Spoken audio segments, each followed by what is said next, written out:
Hello my dear students, इस video lecture में लैंथेराइड्स की जनरल कैरेक्टरिस्टिक्स के बारे में मैं डिस्कस करूंगा, जिसको एनसीईआरटी के आर्टिकल नंबर 4.5.4 में लिखा गया है।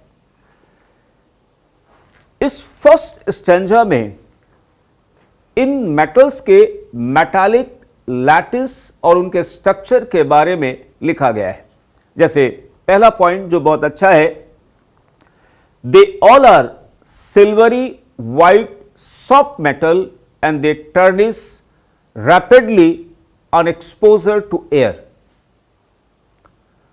नेक्स्ट थिंग जो लिखी गई है, the hardness increases with increasing atomic number. लेकिन इसमें लिखा गया है कि समैरियम इज स्टिल हार्ड, यानी समैरियम की हार्डनेस थोड़ी ज्यादा है। ऐसा इसलिए होगा क्योंकि समैरियम का कॉन्फ़िगरेशन आएगा ज़ेनॉन 4f6 5d0 6s2, मतलब स्ट्रेंथ ऑफ मेटालिक बॉन्डिंग यहां बेहतर होगी क्योंकि 4f ऑर्बिटल्स वो फुलफिल्ड नहीं है। नेक्स्ट, इनका मेल्टिंग पॉइंट के बारे में लिखा गया है कि इनके मेल्टिंग पॉइंट 1000 से 1200 के केल्विन के बीच में है, लेकिन समैरियम का मेल्टिंग पॉइंट 1623 केल्विन आता है। अगेन इसका रीजन इस पे लिया जा सकता है स्टूडेंट्स। देखिए,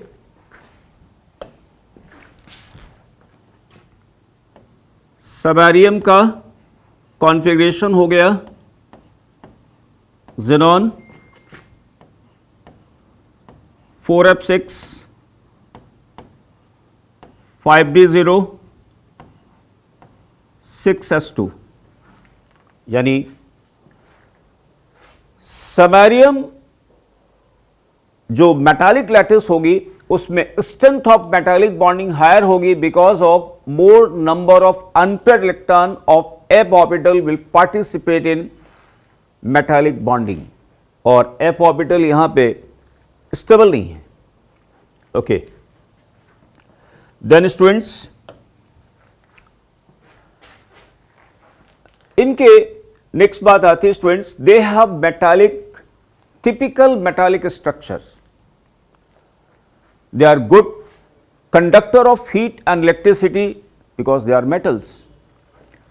इसके अलावा एक और बड़ा अच्छा पॉइंट स्टूडेंट लिखा गया है, इन जनरल डेंसिटी के बारे में हम लोग क्या बोलेंगे, while moving from cerium to lutetium, in general size घट रहा है, मास बढ़ रहा है, तो डेंसिटी क्या होगी, बढ़ेगी, लेकिन सम इरेगुलरिटीज आएंगी।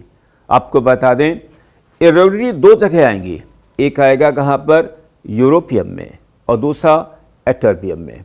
रीजन क्या है इनका स्टूडेंट्स, यूरोपियम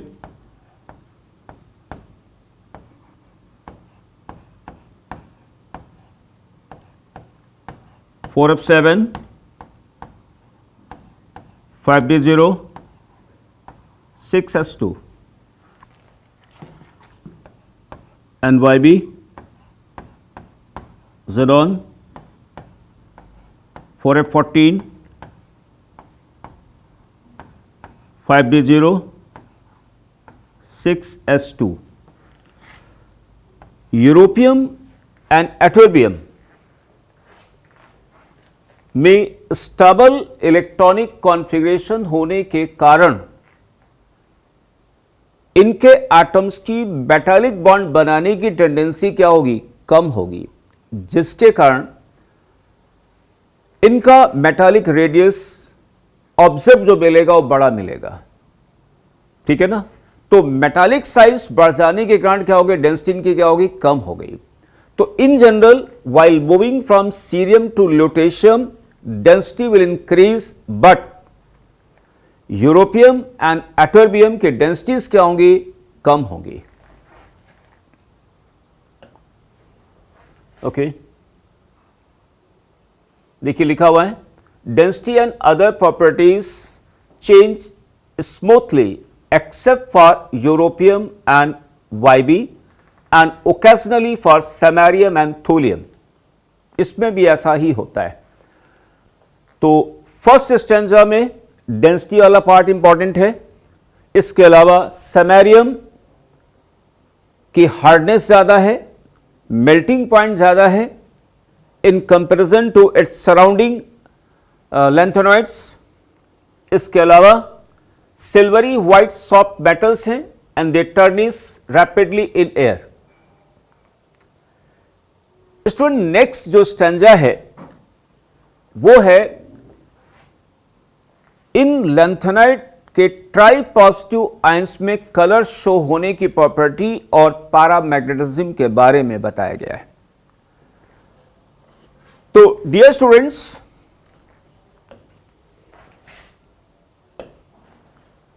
ये ट्राई पॉजिटिव लैंथेनॉइड्स हैं, ठीक है ना. तो इनमें से most of them exhibit color in aqueous medium due to presence of unpaired electrons in their 4f orbitals. लेकिन ध्यान रखिए स्टूडेंट्स, सभी नहीं शो करते हैं, सभी इसमें शो नहीं करते. कि यहां पे लिखा हुआ है trivalent lanthanoid ions are colored both in solid state and in aqueous solutions. Color of these ions may be attributed to presence of f electrons. Neither lanthanum 3 nor lutetium 3 ions show any color, but the rest do so. Okay? मैं आपको explain करता हूं कि कौन कौन colour देगा और कौन कलर नहीं शो करेगा स्टूडेंट्स. ओके, तो स्टूडेंट्स ये लैंथेनम 3+, सीरियम 3+, हालांकि सीरियम 3+ में 4f में एक इलेक्ट्रॉन है लेकिन फिर भी ये कलर शो नहीं करता है. तो ये 4 आयंस कलरलेस है.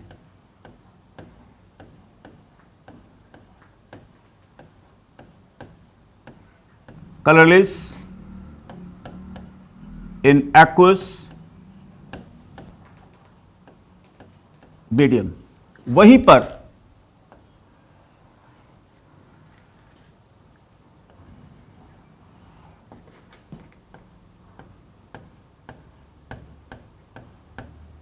exhibit color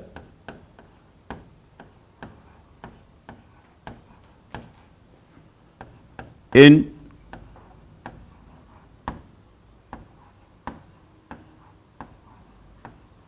aqueous medium और gadolinium 3+ colorless.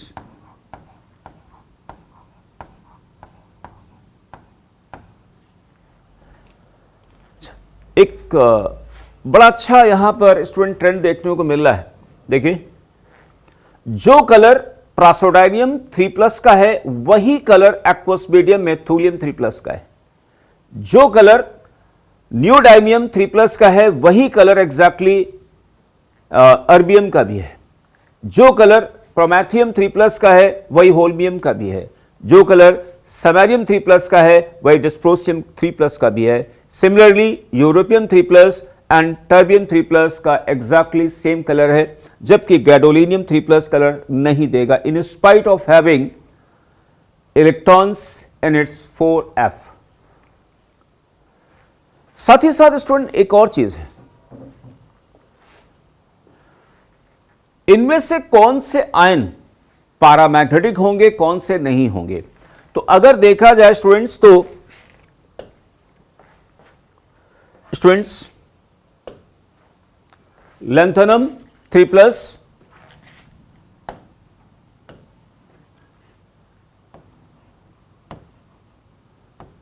Lanthanum 3+, cerium 4+, YB2+ and lutetium 3+, ये सभी आयंस डायामैग्नेटिक हैं क्योंकि इनमें कोई भी अनपेयर्ड इलेक्ट्रॉन नहीं है. इनको छोड़कर बाकी जितने भी लैंथेनॉइड आयंस होंगे दे ऑल एग्जिबिट पैरामैग्नेटिज्म। जैसे इसका कॉन्फ़िगरेशन अगर हम लोग देखा जाए तो इसका कॉन्फ़िगरेशन क्या होगा, ज़ेनॉन आ गया, ठीक है ना, 4f0 5d0 6s0, cerium again xenon 4f0 5d0 6s0, YB xenon 4f14 5d0 6s0, lutetium 3+ xenon 4f14 5d0 6s0, no unpaired turn, hence they all exhibit diamagnetism, मतलब एक्सटर्नल मैग्नेटिक फील्ड में ये repelled होंगे। वहीं पर students ये देख रहे हैं आप लोग, जैसे मान लीजिए इनके बारे में अगर हम बात करें स्टूडेंट्स, ये ट्राई पॉजिटिव, अगर मैं इनका कॉन्फ़िगरेशन बना लिया जाए, ठीक है ना, तो अगर ये ट्राई पॉजिटिव स्टेट में आते हैं तो क्या होगा, मान लीजिए यहाँ पे 3+ लिख दिया, यहाँ पे 3+ लिख दिया, 3+ लिख दिया, अब यहाँ पे इलेक्ट्रॉन कितना आ गया स्टूडेंट्स, देखिए 3+ का मतलब यहाँ पे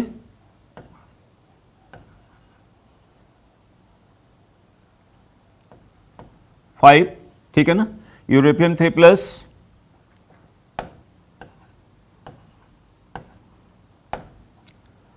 six, this one, YB,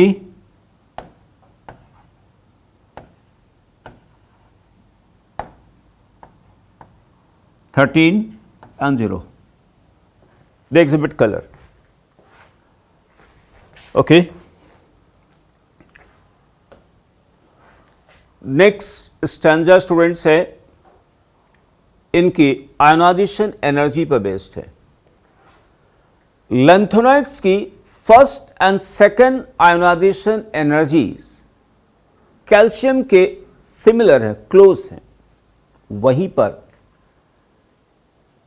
ठीक है ना, थर्ड आयोनाइजेशन एनर्जीज के लिए सिर्फ 3 ऐसे मेटल होंगे जिसमें इलेक्ट्रॉन निकलेगा डी से, सीरियम, गैडोलिनियम एंड लुटेशियम, और बाकी जो थर्ड आयोनाइजेशन एनर्जी के लिए जो हम इलेक्ट्रॉन निकालेंगे, बाकी सभी लैंथेनॉइड्स में इलेक्ट्रॉन कहां से निकलेगा, 4f से, ठीक है ना।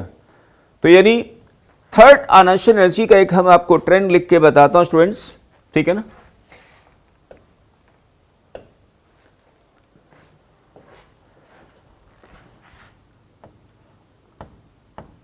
Third ionisation energy, lowest cerium, then gadolinium, then lutetium, and then rest of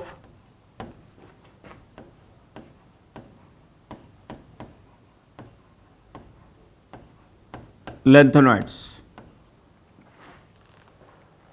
तो यानी first and second ionisation energies very close to that of calcium, while third ionisation energy में लोएस्ट सीरियम उससे ज़्यादा, gadolinium उससे ज़्यादा, lutetium उससे ज़्यादा, बाकी सभी लैंथेनॉइड्स की होंगी क्योंकि उनमें एक थर्ड इलेक्ट्रॉन का रिमूवल 4f से होगा।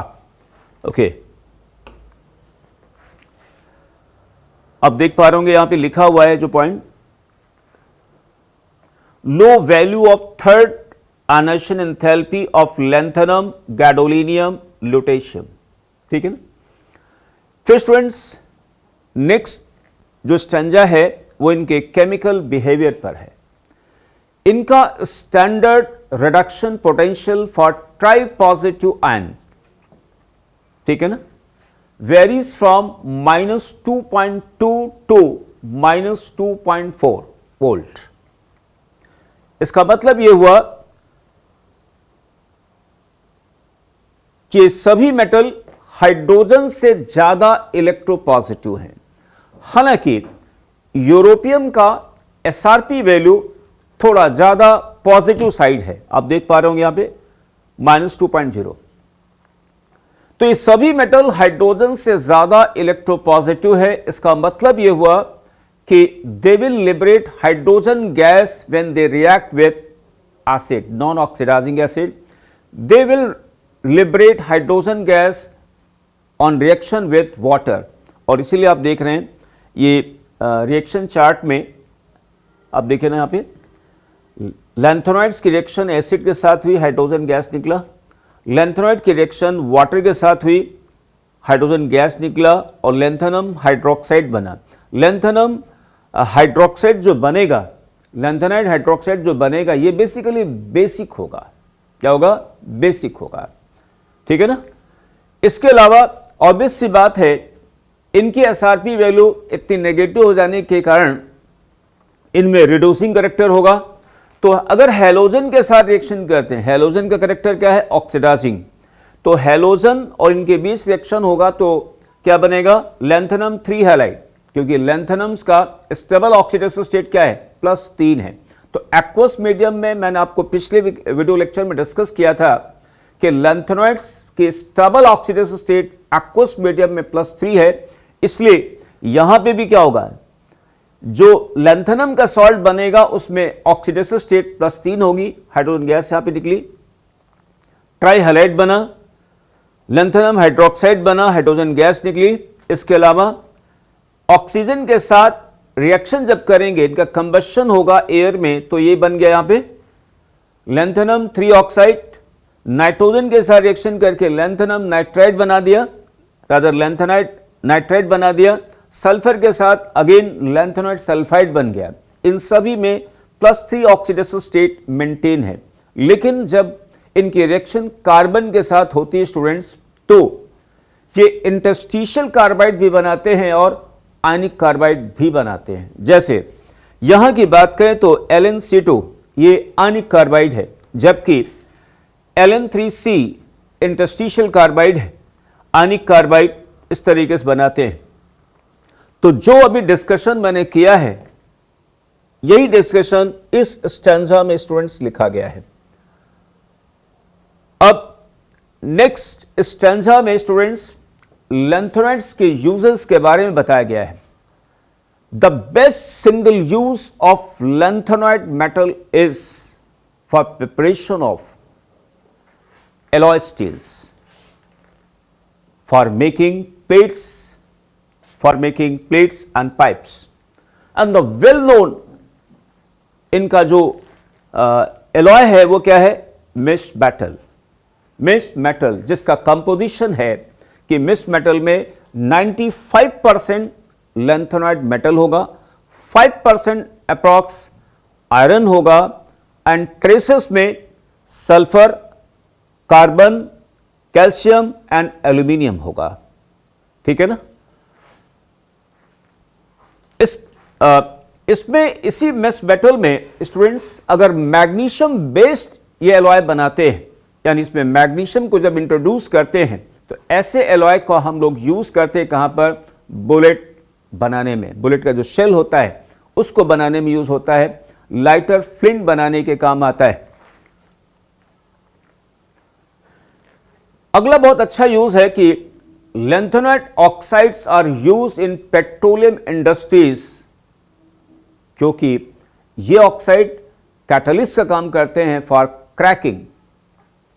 Cracking of hydrocarbon into smaller hydrocarbons. देखिए लिखा हुआ यहां पे, are employed as catalyst in petroleum cracking. इसके अलावा एक और बड़ा अच्छा यूज है, lanthanoid oxides are also used as phosphor in television.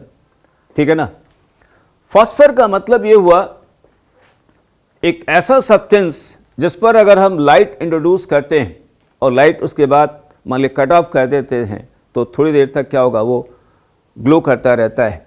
देखिए यहां पे, some individual lanthanoid oxides are used as phosphors in television screens and similar fluorescing surfaces. ठीक है ना। तो यानी इसका मेन कौन कौन से यूज हुए? एक एलॉय मिक्स्ड मेटल, दूसरा पेट्रोलियम इंडस्ट्रीज में, तीसरा टेलीविजन स्क्रीन बनाने में। ये 3 मेन यूज हैं। और मैग्नीशियम बेस जो एलॉय होगा it is mainly use for making bullets and lighter flames. Okay students, this is all about this lecture. Thank you students.